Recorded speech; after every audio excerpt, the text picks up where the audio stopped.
Tadi kami sudah ajukan permohonan ke Pengadilan Negeri Jawa Barat dan kami sudah bacakan permohonan kami. Tunggu menunggu jawaban daripada pihak Polda Jawa Barat besok. Hari ini kita belum bawa bukti. Belum masuk agenda. Belum masuk agenda. Belum. Bukti nanti itu di hari Rabu nanti. Nah, tadi juga kita juga minta kalau bisa kita hari ini juga dia jawab supaya kita mau replik hari ini.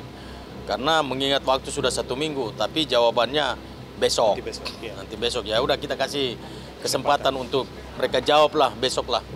Nah besok juga kami akan replik dia. Hari itu juga besok. Hari itu juga. Nah, siangnya. Replik nanti dia duplik. Nah hari Rabu baru di situ pembuktian saksi-saksi dan bukti-bukti kita ajukan nanti. Bahwa tadi di persidangan pada saat hakim memberikan kesempatan kepada termohon untuk mengajukan jawaban dan dipertanyakan juga sama hakim apakah ada mengajukan bukti atau bukti saksi ataupun surat. Kebetulan dari termohon ini tidak mengajukan bukti, ya kan, baik berupa saksi, hanya dia mengajukan ahli, ya, ahli dalam persidangan nanti. Besok ini hari Rabu nanti. Kami 5 orang saksi sudah siap untuk membuktikan bahwa Peggy Setiawan pada saat terjadinya peristiwa dan itu dia tidak berada di Cirebon, dia berada di Bandung. Tentunya hal semacam itu ya mengenai kelengkapan surat-surat, mengenai ketidaklengkapan surat-surat itu juga penting. Nah kalau itu bisa membuktikan bahwasannya prosedur penangkapan tidak jalan karena kurangnya surat-surat tersebut, ini sangat menolong buat Peggy. Cuman untuk membuktikan ini kan baru dari satu pihak.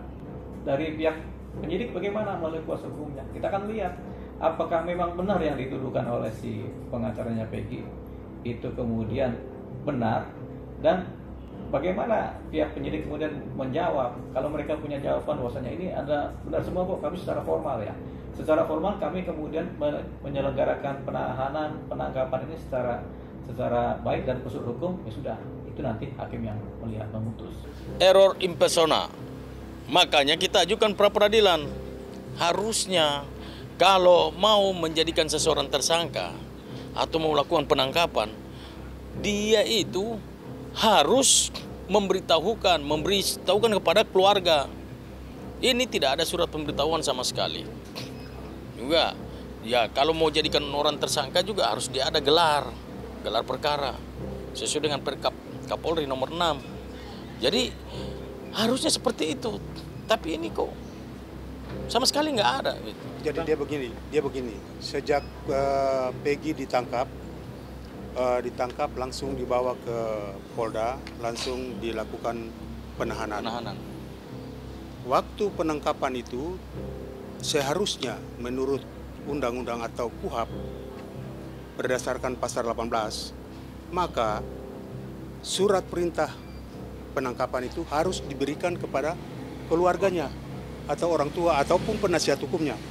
Tetapi ini tidak diberikan sama sekali. Lalu selama 1 hari, 1 kali 24 jam, tanggal 21 Mei itu langsung ditahan 1 kali 24 jam. Besoknya tanggal 22 dikeluarkan sprint penahanan.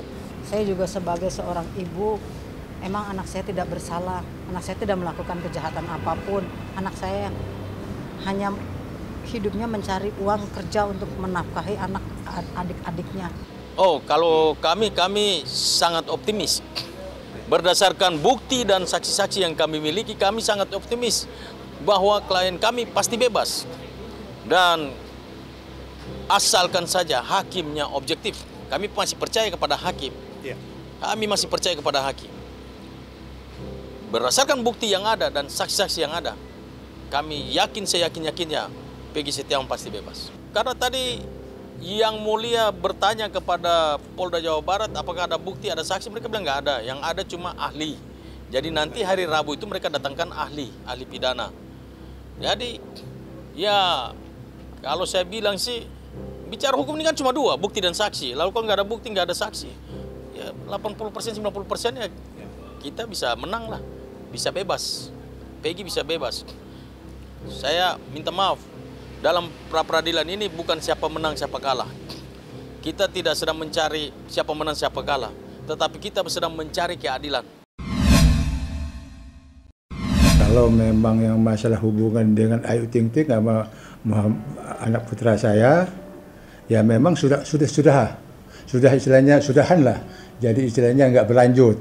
Nah itu saya rasa itu. Jadi jelas bahwa itu mereka sudah sama-sama sepakat untuk mengakhirinya. Ya kita kan sebagai manusia cuma bisa berencana. Balik lagi semuanya jodoh, maut, rezeki udah diatur sama Allah. Saya sudah berencana yang baik, tapi kalau Allah belum mengizinkan, mungkin belum jadi yang terbaik buat saya, ya sudah, saya harus terima dong. Tidak ada yang menangis, jangan suka ngada-ngada Mbak saya menangis, itu nggak ada, jangan suka bikin berita sendiri. Jadi memang ini murni hasil keputusan saya pribadi, tidak ada campur tangan orang tua atau orang tua saya pribadi, tidak ada. Nggak boleh dong. Ini namanya sudah jalan, jadi harus dijalanin. Memang udah jalani ya harus diikutin. Emang nggak jadi ya sudah, mungkin di depannya nanti insya Allah dikasih yang lebih baik. Kayaknya ya berduanya sudah mengakhiri. Ya yang tahu kan mereka berdua. Saya kan tinggal mastiin. Ya saya sendiri kan tuh karena menghapus segala macam itu, jadi tafsirkan begitu. Dan begitu pulang ya baru 2 hari saya panggil kan. Iya itulah, itu ya udah biasa lah, penafsiran justru itu saya panggil supaya pasti kan. Gara-gara cincin ngilang nggak dipakai, gara-gara ngehapus posting kan. Nah begitu saya panggil ya udah pasti. Nggak nyangka lah, nggak ada yang tahu kan. Makanya kita sebagai manusia kan nggak ada yang tahu rencana Allah itu seperti apa. Makanya saya nggak banyak ngomong, saya cuma minta doanya yang terbaik itu aja. Bismillah aja dulu. Nggak tahu ya mas, saya emang udah jalannya Allah juga kali ya, jadi ya udah. Saya nggak nyesel. Kenapa? Kita sudah berdoa semoga lancar, tapi takdir menentukan lain. Nah sebagai orang tua kan saya mendorong kan. Apapun keputusan itu kan saya bilang hubungan manusia dengan Tuhan kalau masalah jodoh. Saya sebagai orang tua selalu berdoa semoga lancar, semoga apapun yang namanya dengan anak kan. Nah ternyata ya memang istilahnya katakanlah kandas kan istilahnya, nggak jadi kan alisnya gitu. Tapi ini nggak masalah. Saya memetik daripada hikmahnya. Mungkin saja doa-doa kami ini terkabul juga. Karena yang namanya istilahnya nggak jadi ini belum tentu tidak baik. Malah mungkin baik bagi saya Ayu juga. Baik juga bagi putra saya kan dengan adanya nggak berlanjut ini kan. Nah itu kan karena di tangan Tuhan semua. Kegagalan pernikahan tuh banyak faktornya. Tadi saya bilang kalau harapan dari pasangan itu tidak terpenuhi bisa gagal. Faktor eksternal bisa. Faktor dari status, jabatan, sosial, ekonomi, dan sebagainya itu pun bisa. Kita tidak boleh menerobos apa yang Allah tidak izinkan kan nggak boleh. Berarti tandanya kalau misalnya memang tidak jadi menikah ya memang sudah jalannya yang di atas. Gitu. Tapi begitu berjalannya waktu, perubahan kan tuh pasti terjadi. Yang laki kemudian punya jabatan tertentu, yang perempuan punya sesuatu, sehingga mereka kemudian bisa saja tidak memiliki visi dan misi yang sama lagi. Pekerjaan itu 2 pekerjaan yang berbeda, yang perempuan maupun yang laki. Yang satu strict, yang satu ada aturan yang ketat dan sebagainya. Yang satu karena pekerjaannya pun jadi lebih lebih loose, lebih bisa mengaturnya karena yang menjadi pengatur ada dirinya. Nah itu akan jadi terjadi banyak benturan. Aturan-aturan ini yang membuat kita tidak bisa kemudian membuat sesuatu yang lebih oke. Setiap orang punya harapan, tugas kita sebagai pasangan adalah saling mencari titik tengah. Bisa nggak kita mengakomodir harapan si pasangan kita, yang satu juga seperti itu. Bila dari awal tidak bisa dibicarakan ini, maka akan sulit nantinya. Tidak bisa ada dalam satu hubungan itu satu lebih dominan daripada yang lain harusnya.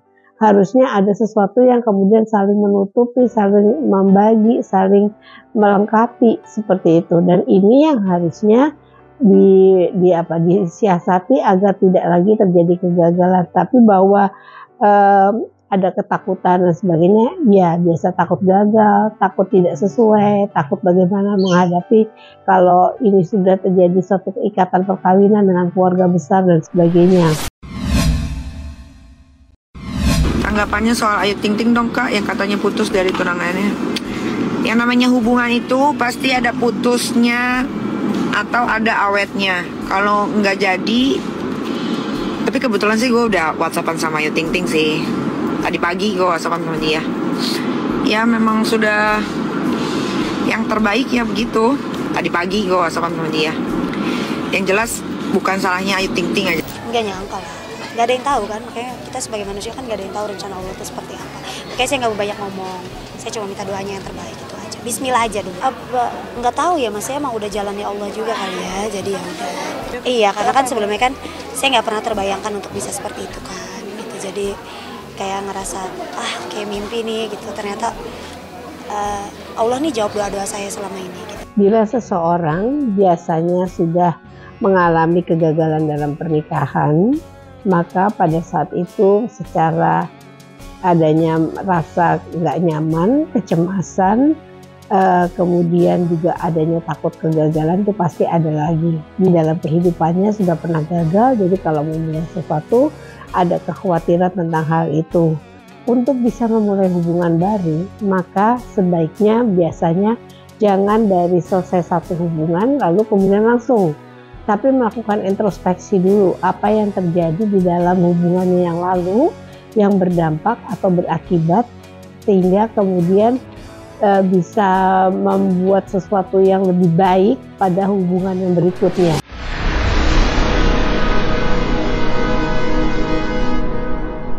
Jadi jangan lupa untuk subscribe Cumi Cumi. Ditekan ya tombol lonceng merahnya.